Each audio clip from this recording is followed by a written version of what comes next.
Massachusetts. My name is Dave DeSantis. I'm a senior account exec at the Goodway Group, and I'll be your moderator today. Just a couple of things before we get started. We will have a question and answer session at the conclusion of today's event. Please feel free to submit your comments, questions anytime during the webcast. Type your questions in the question box, and if we don't get to all of them at the end of the segment, we'll be happy to try and answer them offline. Also, the session is being recorded, and the audio download will be available within the next week after the session. You'll receive an email notification when available. As we wait for some of our friends to finish logging on, you should be able to see some rolling slides containing some facts about our industry.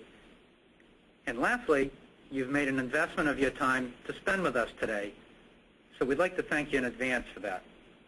I'm getting the go-ahead signal, so it looks like we can move forward. Our first speaker today will be Lisa Dennis of Knowledgence Associates. Lisa and I have been friends and colleagues for over 10 years, and I can't tell you how happy I am to be working with her on this webinar. It's been a treat for me, and I assure you all you'll be glad you've tuned in. Knowledgence is a consulting firm focusing on marketing strategy and positioning, customer satisfaction initiatives, and training development and delivery. Some of Lisa's success stories have names like SBLI, Tufts Health Plan, Progress Software, Mutual of Omaha. Lisa will help us today with the strategy side of your value proposition. Turning the dial on your value proposition, switching the focus from company to client, making choices about value, and understanding the types of statements to choose from. Tuning to economic concerns, talking to your prospects about their issues in their language. And our second speaker is Scott Laughlin, Vice President of Marketing and Program Sales for the Goodway Group. The Goodway Group provides web-to-print and tactical direct marketing services that blend digital and conventional print with browser-based client management. Scott brings an incredible background of experiences in paper, print, and direct marketing, truly a complete package of experience, helping clients like Pfizer, MathWorks, NetScout, and Harvard University. Scott will be speaking about the tactical side of your value proposition. Evolution of communication technology to help increase response rates, campaign construction, putting it all together so that it works, and the key to effective communication, it's all about relevance. Our format's divided in half. Lisa's here to help us turn up the dial, and Scott's here to help us get that newly tuned message out and get the best responses to it. Lisa will be up first. I'm ready to go. Lisa, the slide deck is yours. Thanks, Dave. Good afternoon, everyone. I appreciate your joining us. We're going to do a crash course on how to take your value proposition and retune it. So let's sort of state the obvious as a place to start. The economy has been obviously very challenging, but the outcome of that is that it's putting pressure on a whole host of marketing and sales things like price. There's been more price pushbacks than it probably at any other time that we can think of in our business history. And with pushback on price, it's starting to mess with prospects and customers' perception of value. So I'm hearing a lot about sales reps and sales managers having to cut back on price, but that's going to bite us on the other end. When the economy gets better and we try to get our prices back to normal and we've already kind of devalued what we've put out there. How you communicate with prospects and customers has changed, and it's getting tougher. Really, at the end of the day, I think that most of our value propositions, the tried and true ones we've been using to date, are ready to blow. They're just not working in the middle of this kind of perfect storm of issues that are happening out there with the economy. So that having been said, this is really an opportunity. I always look at, a really difficult situation as an opportunity to do something different. It's either that or I can go lock myself in my room and cry, so I'm trying to figure out what the right approach is. I think we can do two things here. I think we can take our strategy for defining value and we've got to refocus it because of that price pressure. So I'm going to give you a lot of ideas around how to look at your value proposition and how to really figure out what's valuable to people today. And then secondly, if you retune that, you've got to get that message out there. And a lot of people have been pulling back on marketing, so you're going to see an onslaught of marketing in 2010 because we're already starting to hear sort of, noises of the recovery, and we're going to get all of us hit by an avalanche of marketing stuff. You name it, email, print, the works. You need a way to take that new Retune value proposition and step it up to be heard above the noise. So we really think this is a two-stepper here. So let's look at your current value proposition right now, okay? First turn we're going to make to it is to move from the standard product and service orientation that the majority of value propositions have to more of a customer orientation. That's more easily said than done, and I'm going to give you some details around that. The second turn is let's weave in what current economic factors are important to your target audience, and also we might want to think a little bit about how do we speak to that as the recovery is coming. So we want to weave a little bit of that in there as well. So I always start from the beginning. I am an English teacher at heart way back a million years ago, and so I always go to the dictionary, and this is a definition, a good standard value proposition definition. If I could say that, that would be great. And I think there are varying levels of understanding on what a value proposition is and what it should do. So here's a good baseline, and the underlines are my emphasis. It should be a clear and succinct statement indicating the specific value of a service or product or offer to a specific audience in order to differentiate its value. And I underline the word specific because I find a lot of companies put everything but the kitchen sink in their value proposition. It's hugely generic and there's tons of stuff in it and it's not attention-getting. So less is more, specific wins the day here. Now being me, the contrary kind of person that I am, I put my own spin because I think we can do better than that definition. Here's my customer spin on it. I think what a value proposition, an effective one, should be is a customer-focused description of value that demonstrates your knowledge about the customer's experience or challenge and your specific offer to address it, underscored by what differentiates your offer from any other. I want to focus on the part in the middle. It should demonstrate your knowledge about the customer's experience or challenge, as opposed to demonstrating your knowledge about your product or service, which is a given. Too many value propositions talk all about your stuff, and they don't talk about the customers and the prospects you're trying to target. So this is a switch in view. And once you've nailed that piece, and I'm going to help you get there, then you really craft your offer to really just address that piece. So that means you will be removing the kitchen sink from your value proposition. And then we get to differentiators, and I'm pretty ruthless when it comes to that, so we'll talk a little bit more about that. Because you need to put in things that are truly differentiating, meaning not every one of your competitors can say it, even though I see that in value propositions all over the place. So again, your knowledge, the customer's experience or challenge. If you can show them that, that's really important. Why? Think about your value proposition metaphorically as a mirror, literally, okay? Not only is your value proposition a mirror, so is your website, your brochure, your sales presentation, your blog, your webinar, your God knows what. It's all a mirror. And the real question is, whose face should be in that mirror? Well, if you ask me, it's also a perception question. From whose perspective should value be described? We have a lot to say about the value that we think our products and services have, except for they don't really care. It's their value. It's their perspective that they care about. So their face should be in the mirror of your value proposition. And I would encourage all of you to take a look at your value proposition to see whose face is staring back at you. Because it's not about your company and it's not about your offer. It's about the customer looking and recognizing them. Oh my God, look at this company, they recognize me, they get me. If I look in your mirror and I don't see myself, I'm moving on to somebody who does. So this is kind of a good test. So let me talk about 3 types of value propositions, okay? First is the benefits-driven, which I affectionately call the me value proposition, standard feature function benefits. The second one is the alternative-driven, the us versus them, like the good old fight, Pepsi versus Coke. I'm a Coke girl myself. And then there's the customer-driven, or the can we talk. So let's get into just a little bit of detail about each of these. The benefits driven. If I had a nickel for every feature benefit argument I've had in my marketing and sales career, I could retire and I wouldn't be having this webinar right now. It's brutal, okay? But the fact of the matter is the majority of value propositions fit this benefits driven me model, okay? And it answers a very basic question, right? Why should I buy your product? Now that seems like a really good question to answer, and we've all certainly spent a good part of our careers trying to answer that question.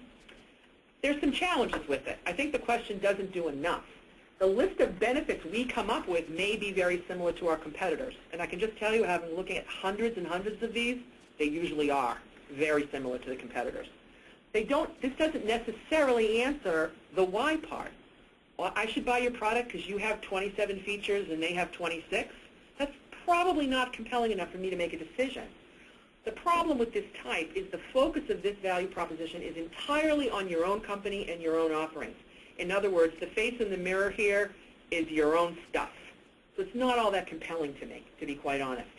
This is the easiest value proposition to do, which is probably why it's the one that gets used the most. Why? Because all you need to know about this is about your own products and your own services and your own company. You don't need a lot of customer knowledge. You don't need a lot of competitor knowledge. And I find mostly when I'm working with teams to improve this, there's not enough customer or competitor knowledge to really retune without some additional work.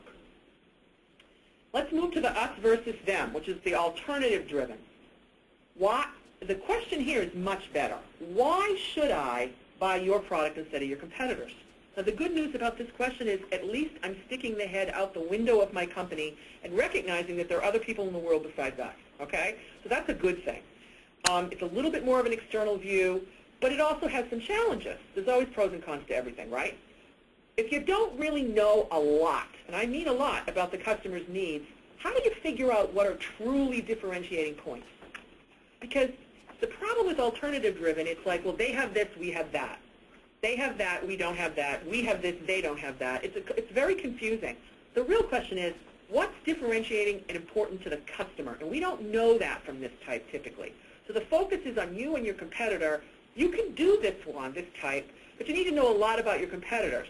The missing piece is knowing a lot about your target audience. I mean, a real lot, in order to be able to make these choices to fashion that value proposition as tightly as it should be. So let's go to my personal favorite, the can we talk?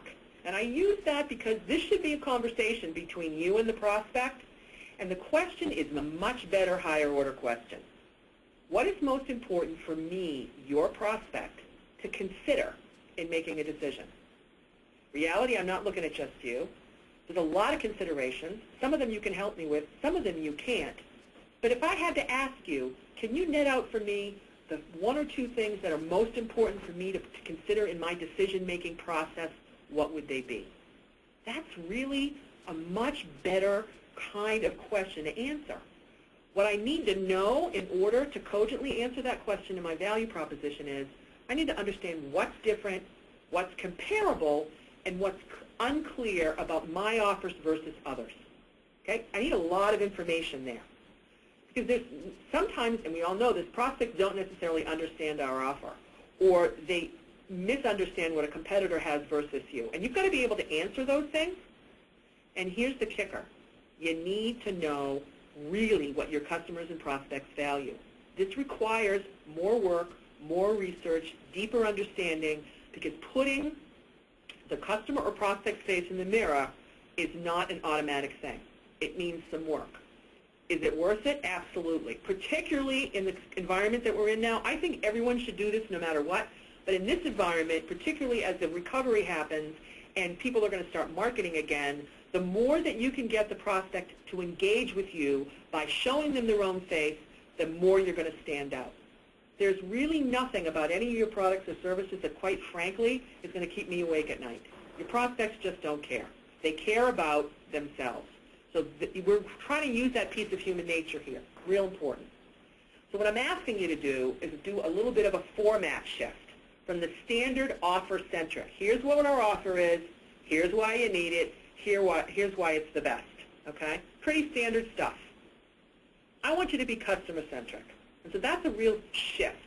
You're going to describe the customer experience or situation or goal or objective in your value proposition. And by the way, if you talk about your own product or service before you've done this, please reach out and slap yourself. Look in the mirror and give yourself a little smack upside the head from me. Because if you're talking about yourself first, you need to start over, okay? Only after I've done that have I earned the right now to discuss the offer I have for that prospect. And then I really have to clearly delineate why this offer rather than the other options. And also, the other options are not just what I think are other options to my product. It's what the customer or prospect perceives as options, whether I think they're worthy or not. And a lot of times I see companies discounting, they're not in the same league as us, or it's a different product. Well, if your customer perceives it that way, or your prospect perceives that as an alternative, it's your job in this value proposition to deal with that. So I just want to throw in that added side to it.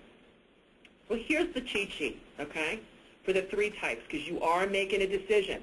And if you're looking at your value proposition today, I want you to decide which type you've got.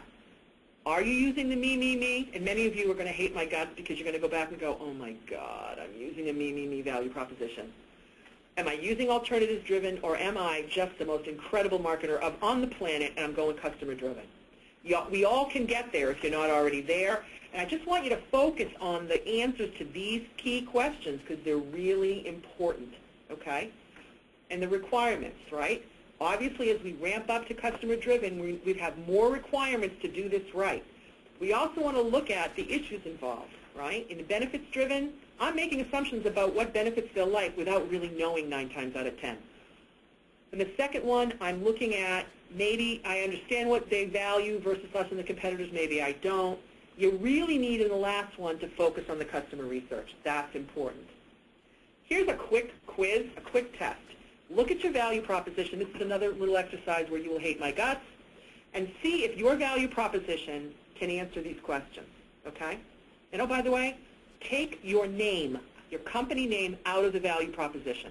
Take it out so that anybody that looks at it doesn't know who you are. And then see if your value proposition can answer these 3 questions. What customer objective does your company help its clients achieve? What is the specific offer? And why choose this company over possible market alternatives? You need to be able to answer all 3. And I suggest you have somebody look at it who doesn't know a lot about your company to see if they can answer them. All hate mail will be directed to an email address that I'll that I'll set up tomorrow. But this is a really important thing, and it helps you keep on the straight and narrow as you're developing this value proposition. Okay? So that's the first turn of the dial. Everybody take a deep breath, okay? Now we're going to do the second turn of the dial, which is to try to connect and integrate some of these key customer imperatives, okay? Things like ease of use, increased revenue, decreased employee turnover. Notice that I start with key emotional needs.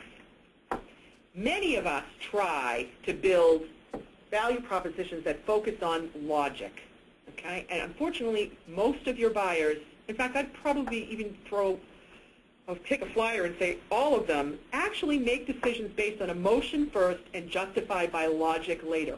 Even some of my engineering clients do that, though they'd never admit it to me.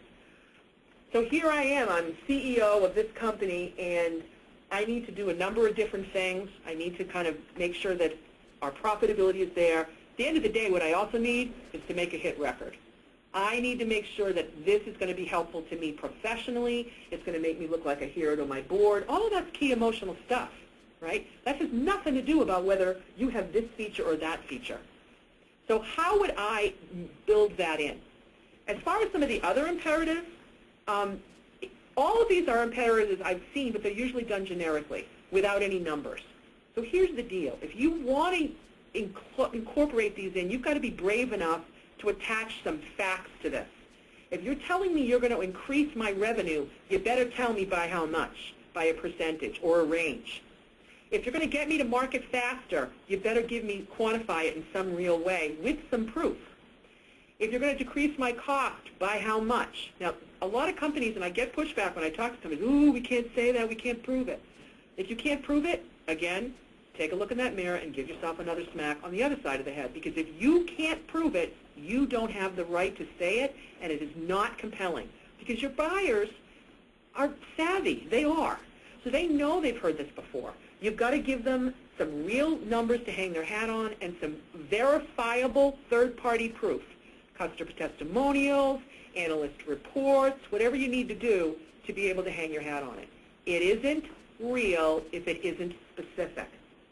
So any of these, turnover, customer sat, market share, efficiency improvements, have some courage, get the facts, get it backed up with proof, and include it in there. It's not valuable otherwise.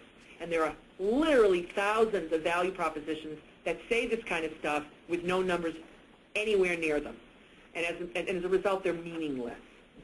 So if you're going to focus on customer imperatives, be real about it, because they're going to dismiss you if you don't. I also want to suggest that don't stuff every single one of these into your value proposition.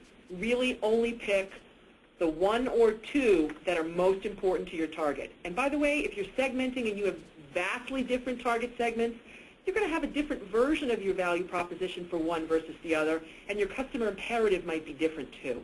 That's fine. So to that point, you're really going to need more than one value proposition. And some of you are going, oh my God, I have so much work to do in my first one, she wants me to do more? Absolutely. For segment one, I'm really going to focus more on maybe one product versus another. I might have specific titles that I'm going after. My CIO is going to need a different kind of tweak on the value proposition for his imperatives than necessarily an end user or the CEO for that matter. So you may have value propositions identified by key titles that you're targeting or by key geographic segments or industry segments or product or service. It's all based off of your core one, but this is about positioning and specificity. So you may have more than one. You never have to start over, though. You don't have to start from scratch with any of these. All right? I want you to be aware of a few things that I see over and over. If it's about your product and service, that's challenging, okay? Make sure it's not just about that. Please don't make it a one-size-fits-all value proposition. I have a closet full of clothes that are one-size-fits-all that fit no one. And I will send them to you if this is what you insist on doing with your value proposition. If you don't offer proof, it's not credible. You've got to offer proof. Verifiable, third-party proof that you can use. Beware of generic descriptors. That's a problem. It doesn't mean anything. On the flip side, don't be too esoteric. Don't use terminology that you assume your prospect gets just because it's industry lingo. I got news for you. Lots of them don't. I go into companies and I ask them what their lingo means, and honest to God, I'm surprised at how many internal people to their company can't tell me what the definition is. So stay away from anything. Make it simple in plain English. And here's my favorite list. These are what I call so what standard descriptors for a value proposition. And I see them everywhere, and they make me insane. We're the most advanced. Oh, really, says Phil. Most advanced is kind of dicey. How do you prove that? Maybe if you're in the kind of, you're in a market analyst report and they put you in that magic quadrant. But short of that, it's going to be really hard to prove that. And if you say it yourself, it's like telling everybody that you're pretty. Nobody really cares. Here's my favorite, best in class or best of breed. The tech companies love to do this. The last time I checked, best of breed was a dog show term. It makes me insane. Unless you're at Westminster Dog Show, please slice this right out of your value proposition because it's ridiculous. We're number one. I just did a competitive analysis for a customer, them and 9 of their competitors, and 7 of them all said they were number one. Liar, liar, pants on fire. You can't say you're number one unless it's a verifiable third-party organization that can say that. Here's one that I've always been really curious about. We're the one-stop shop for all your needs. I see that everywhere, whether you're Joe's Pizza Parlor or you're an $8 billion IT company. It's not as compelling as you think. It really doesn't say anything. I don't really necessarily want a one-stop shop. Quite frankly, that tells me it might be more expensive. Maybe it's easier. It's certainly easier for the vendor, and it's a pitch. I don't find that very compelling. If you're talking about yourself, you're using one-stop shop. If you're talking about me, your prospect, that means nothing. That has nothing to do with my world. Unless I say to you point blank, I want to get everything I need from you. And if you've got customers or prospects like that, go for it. but the majority of them aren't like that, and it shows up too often. Here's another one. We offer a full suite of services. I think that's another way of saying one-stop shop, but we're trying to be sophisticated about it. It says nothing. Pull it out. Reduce your costs and improve your efficiencies without saying anything about numbers. We're the industry leader. We're customer-focused. That's the one I hate the most. Unless you can actually prove to me you're customer-focused, saying it is spitting into the wind. We all know this. Okay? So, that having been said, what we need to think about now is moving towards taking this Retune value proposition to market. And for that part of our presentation, I want to turn you over to Scott. Thank you, Lisa. This is great information for us to reflect on in terms of the indictment of our current value propositions. Now, when we take this Retune value proposition to market, we need to deliver it in a personal, one-to-one method. We don't want to be speaking generically to everyone. We want to be speaking to individuals and speaking in their language. In order to do that, we need to segment our prospects by type and then tailor the message accordingly. And we're also going to look at delivering it via multiple channels, so that depending on which channel is the most effective for the prospect, we're going to use both, or in some instances 3 or 4.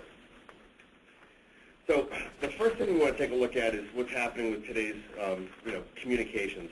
And things have changed radically. We now have the capacity to do data collection. We can do variable imaging and variable content. We can use landing pages for collecting data, and we use that. We use pearls for that, and those are personal URLs. Personal URLs are basically a web microsite. They're not searchable, but we can use it and we can customize it for individual visitors, and we can populate it with data that we know about them, and then from there we can also cultivate and collect new data.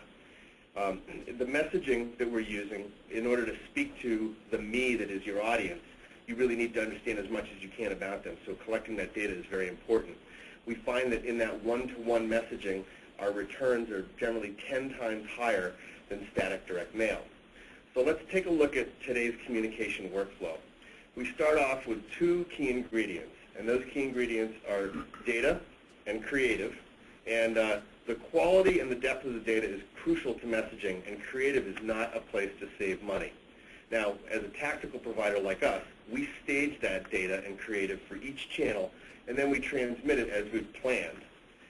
Post-messaging, prospects are going to convert, and then they're going to be forwarded to sales, and the remaining is going to cycle back through for the next touch of campaign.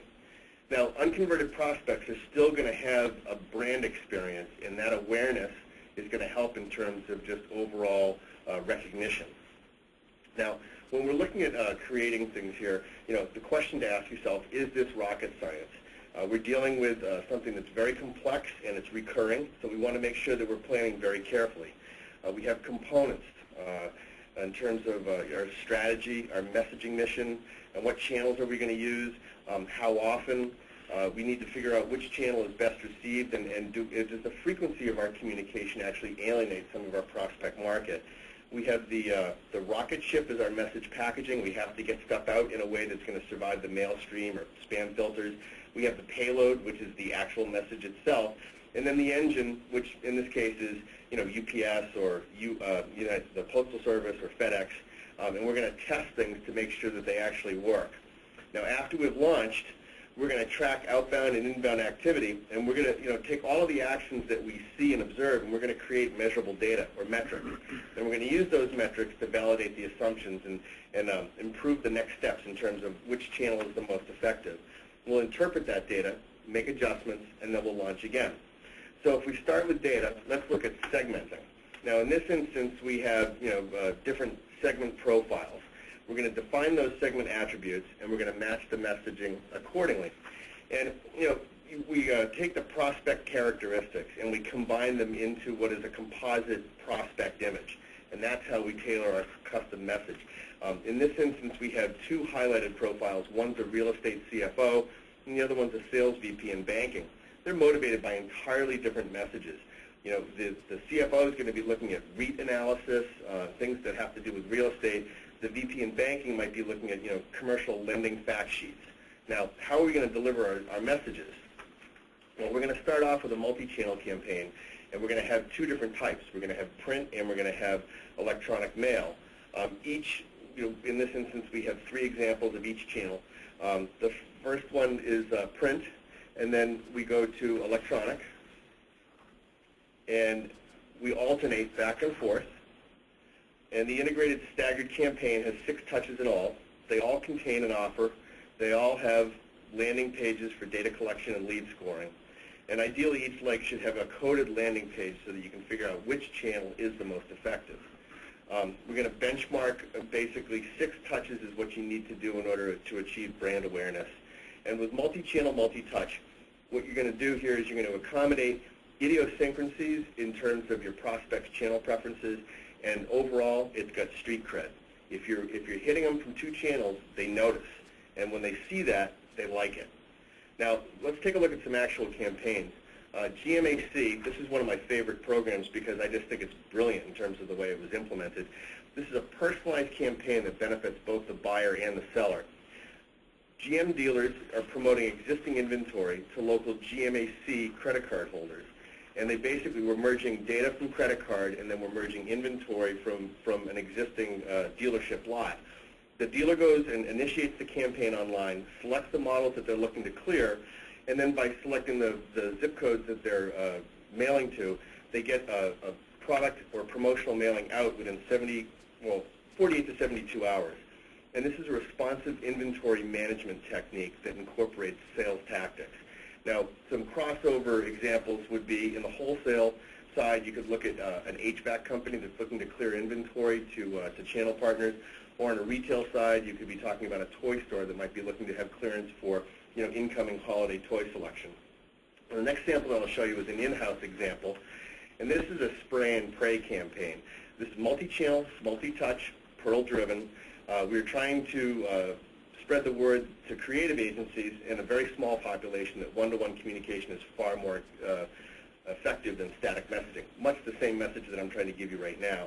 The campaign workflow is hard mail, email, and Pearl. And there's 4 touches, 2 hard mail touches using conspicuous oversized pieces in glassine envelopes, and then 2 electronic mail touches. The Pearl landing page, very simple survey and lead score. We can take a look at that now. We're pre-populating with known data, and then we're asking a simple 4-question survey, and we're going to use that in order to lead score and then forward that lead to the appropriate party. It may be a C-level person that we want calling on them. It might be just a frontline salesperson. We don't know. It depends on how they answer their questions. And in this particular campaign, we experienced about a 10% response rate with a small population. So how do we review our results? Well, we use a campaign dashboard. And the campaign dashboard is browser-based. This analytics, this is what your boss or your client will eat up. This is ROI in visual format, and there's all different things to look at here. The sample that we're looking at right now is some stats from the printing industries of New England trying to drive attendees to a conference. And then we can go to the email results. These are a little skewed because this is a qualified population of membership, so all the emails went through, and they experienced a 50% open rate, which is extraordinary. You don't normally get things like that. Here's the landing page form in terms of Pearl response. And then if we go and take a look at some of the more compelling information, our key takeaway here is that the outbound direct messaging produces over 50% of the responses, and direct mail makes up about 32% of that. That is very impressive. We can also look at individual responses and then a summation of the cost per lead. By measuring those responses and entering accurate costs, there is cost information that is extremely helpful. In this instance, I mean, we're looking at something like $30 per attendee, which is a pretty inexpensive cost per lead, and obviously there's a basis for ROI there. So, in looking at a multi-channel messaging campaign, this is the typical setup. We have creative, we have some setup things that are done at the very beginning of the campaign, and then we have the transmissions. In this instance, the population is 1,000 in terms of data records. And let's take a look when we do a campaign like that, what's at stake. And you can see here, as an example, we have a $10 million company. And if we make some simple assumptions, which are relatively conservative, a 7% delta would be based on either doing nothing or doing something in terms of retention tactics. And at the very, if we do nothing, we might lose 7% to attrition. If we actively communicate with those people, we might actually have a 7% increase in sales.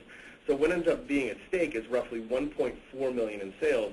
And if we assume, again, the 7% number for a net profit, that's $98,000 all the way to the bottom line. That's a huge number. And these campaigns are scalable.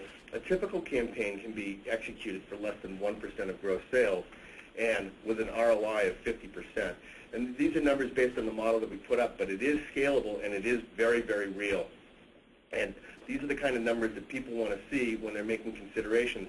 And the point that we, I think, are trying to make most of the time is that advertising and marketing is not an expense, it's an investment, and that's why we're looking at measurable returns.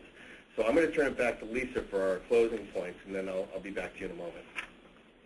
Thanks, Scott. I love that. I love that last couple of points. 50%, even 30%. I'm a happy camper. So a couple things to think about at the end. Value propositions that don't focus on the prospect issues don't engage. Period. Period. Okay. So really, I encourage you to do the quiz. Right. Take a look at your value proposition. I can live with the fact that you'll hate me, but you do have more work to do, and I can guarantee it because I probably see 80 to 85% of the value propositions that I see are all about products and services, and nobody cares. So that issue, the prospect issues, are important. As you're looking at it today, what economic concerns do your prospects have, and make sure you interweave that in there to make this relevant to them. Really important. As the economy starts to loosen up, people are going to be slow to feel comfortable. So their economic concerns are going to continue even though the economy is going to improve. And yes, I am making a prediction, and no, I'm not associated with the financial services industry. Over the next 6 months, people are going to hold back and take a wait-and-see attitude. So you've got to balance the two. And I'm going to ask you to really think hard about what type of value proposition am I using and how's it working for me right now. Choose it wisely. The customer-driven one is more work, but it's more relevant, it's more effective, and it's worth the effort. So I highly encourage you to do that. Scott? Well, print and electronic pairing is going to bolster your client and consumer confidence, and it definitely bolsters or bumps your response rates. And consistent messaging is going to keep you top of mind. I think the real kind of thing to think about is you want to be marketing in the silence. You want to be the voice that's actually heard. Segmenting your client base and speaking to what motivates their decision-making is exactly what creates relevance. And if it's a relevant message with a proper and appropriate offer and call to action, you're going to see some very, very high returns and good results. So we'd like to make you an offer, Scott and I. As a follow-up to this webinar, we're going to offer complimentary to all participants a value proposition and campaign assessment. And what that's going to be like is we're going to take a look at your current value proposition and and an example campaign that incorporates it. And we're going to do some analysis of that and then schedule a 2-hour group meeting. If you're local, we'll come see you. If you're not local, we'll do this via WebEx to review our assessment of your company's or product's current value proposition and the current example of the campaign work that you're doing, and give you some ideas on how to retune it. It requires scheduling that within advance and submitting your materials 2 weeks prior to a finalized meeting date. So if you're interested in talking about what that would entail and scheduling one, I encourage you to contact either Scott or myself, and we'll put that together. It's a lot of consideration, and we'd be happy to give you the benefit of picking our brains a little bit in order to start that retuning process. And now I'm going to turn it back over to Dave. Lisa and Scott, thank you very much. That was an unbelievable amount of information and very, very compelling. I promised that this would be good, and you guys never disappoint. We're turning it over to some questions coming in from the audience. And one of the ones that we got about halfway through, and this was kind of in your area, Scott, the spray and pray diagram was it looked very intriguing, but there's so much information there. It was a little tough to read on the screen. Is there any way that we can make that available as a to have via maybe a PDF download or something like that for our audience? Absolutely. We do have it in PDF form. It's also on our website. We're happy to forward it to anybody that requests it. And I think, as Lisa may have already mentioned, we do have key slides that we will be forwarding out to today's attendees. And the audio download, from what I understand. Thank you very much, Scott. I've got another one here. This one's probably a little bit towards Lisa's side, and it has something to do with the, and I love them, the so what descriptors. The question is, are you finding that industry buzzwords, the acronyms, and so forth are getting in the way of communication clarity? Quite honestly, I know that I've had conversations with folks, and after a couple of minutes asking them what they do, sometimes I have a hard time understanding what the heck it is that they actually do. How about you, Lisa? What do you feel?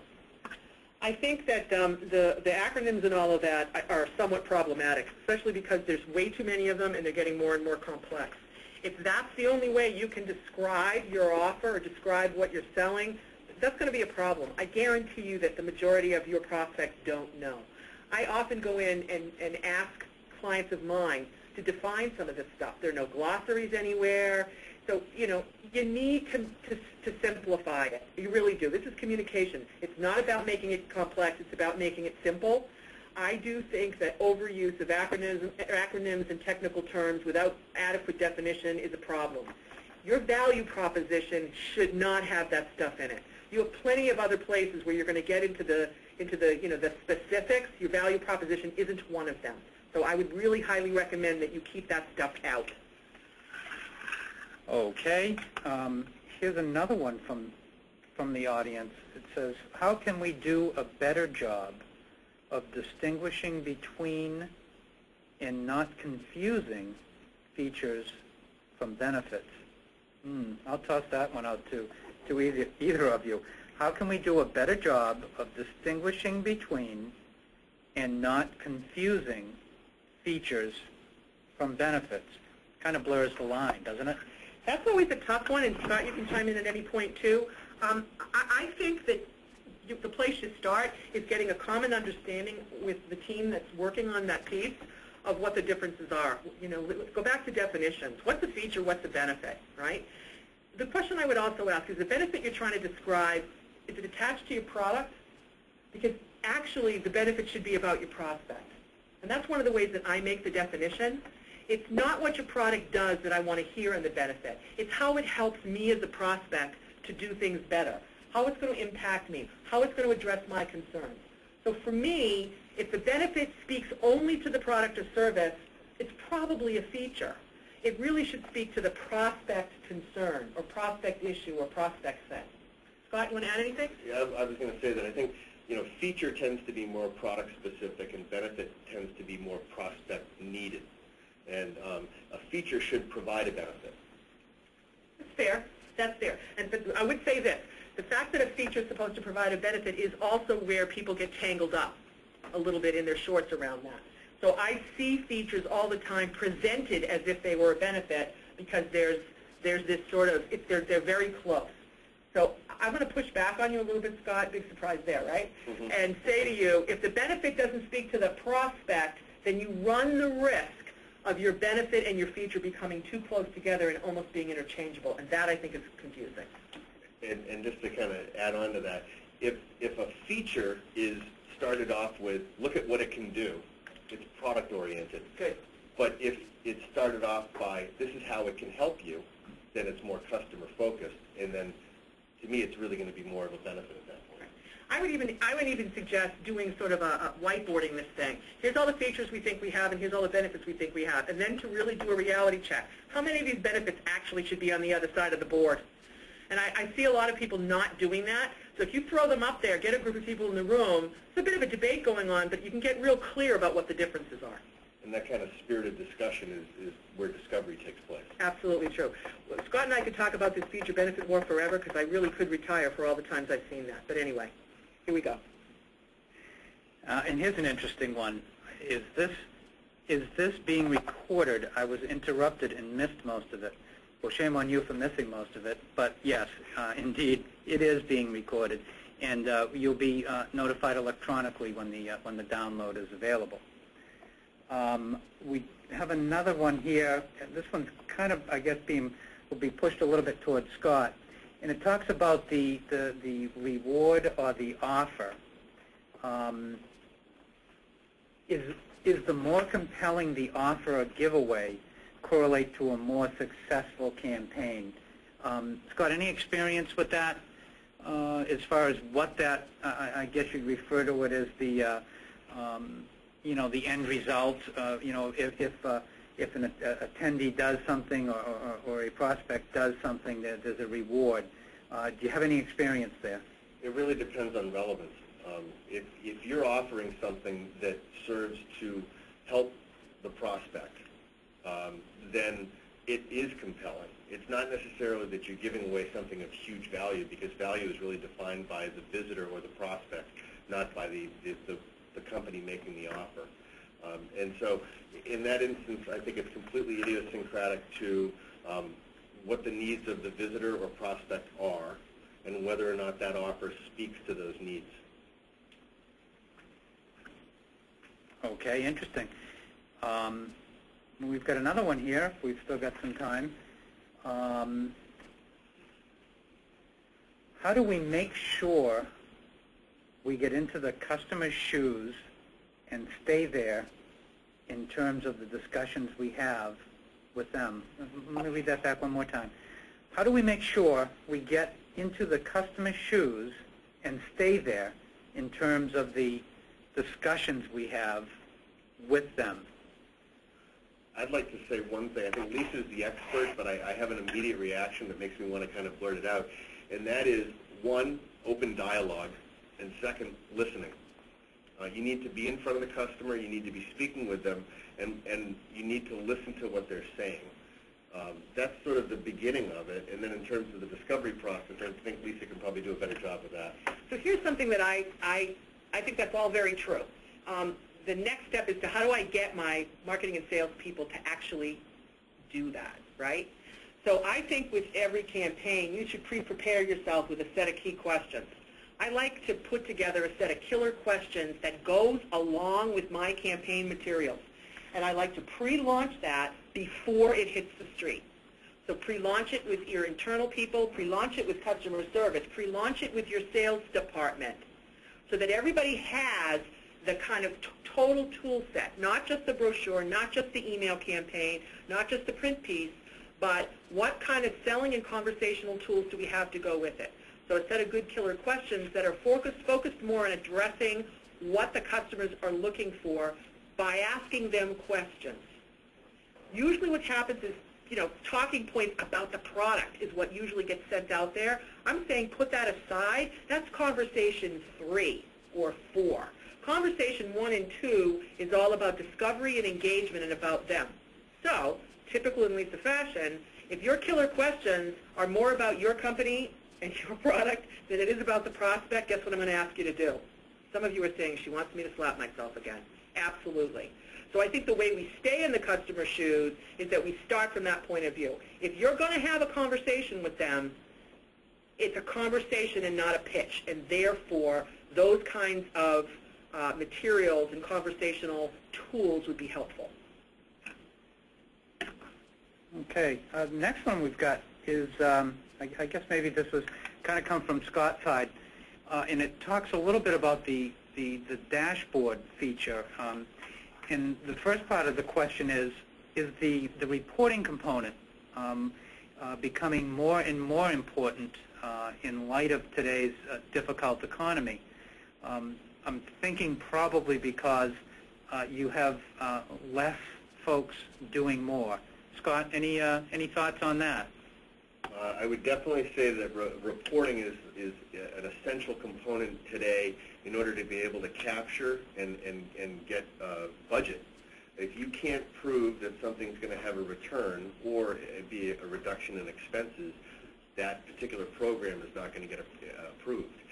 If I go back to the statement that I made towards the end that, marketing and sales really is an investment, it's not an expense, the most important way to prove that out is to be able to put in, reporting mode, here's my investment, here's my return, and here's my return on that investment.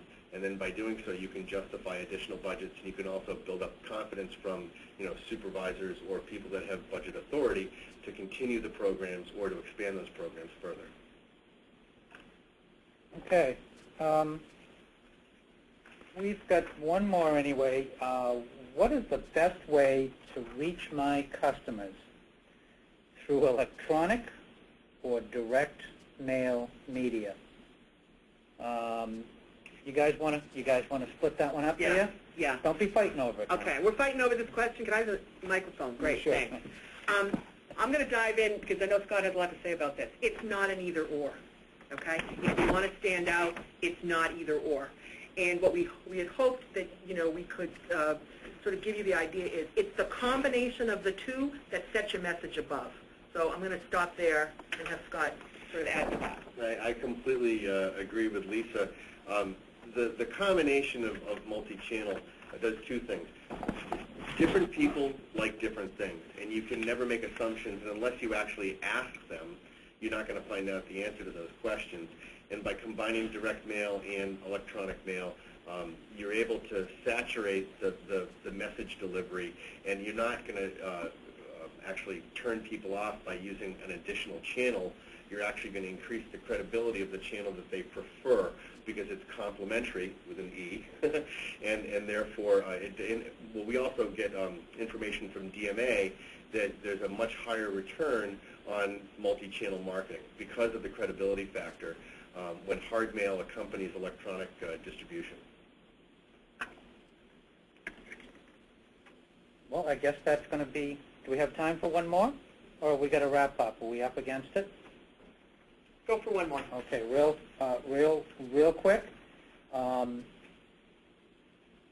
Scott, we're going to give you the last one, I guess.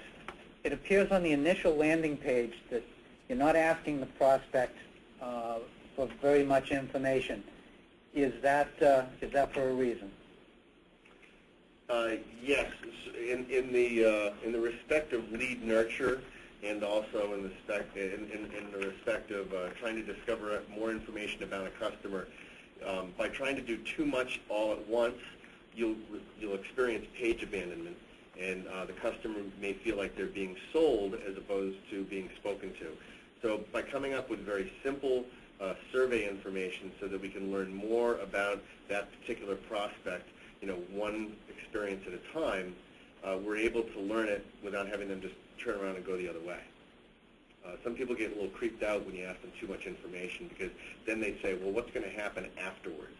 And they predict what may or may not happen, and you don't want to alienate them that way.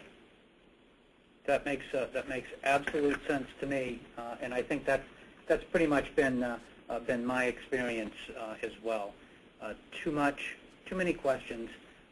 People aren't willing to do that, and they're just moving on. Last call. Your message is a good one, but we're having trouble obtaining a meeting with a prospect. Any thoughts?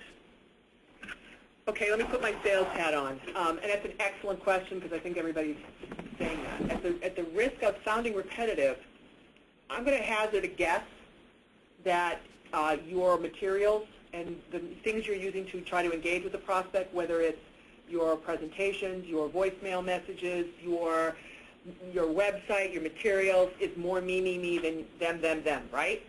I would say that one of the ways to get people to engage is really to focus entirely on where they're coming from, on what you think their problem is, and keep it short and sweet.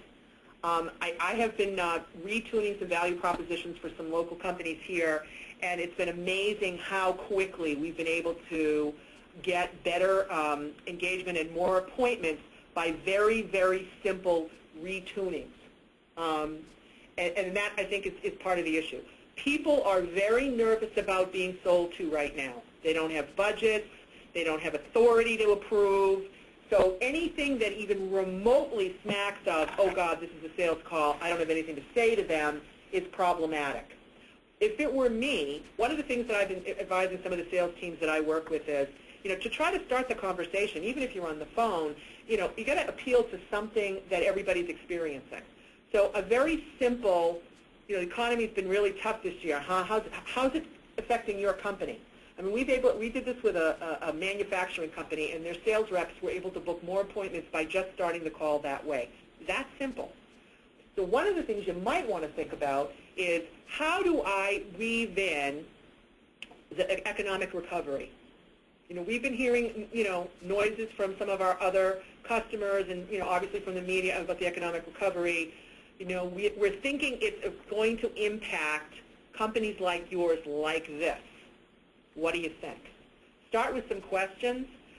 All of us are feeling such pressure to sell that what I'm seeing out in the field is reps really pushing hard for meetings, really pushing hard to say what they have to say. I would sort of drop back and make it about them. It takes some time. But I think, take a look at your value proposition, look at how you're building that in, and making sure that your campaign material reflects it. I mean, we really presented this together for a reason, which is to say it's not just the value proposition, it's how you translate it into your campaigns, into the email, into the phone response, into the web page, all of that to be about them. People are willing to engage if, in point of fact, you are talking with them, not at them, not to them, with them. Excellent. Scott, Lisa, thank you so much for your information. And to all the attendees, the folks that invested some time in us today, we genuinely appreciate that. We've got to go. Thank you for joining us. Enjoy the rest of the afternoon. Bye.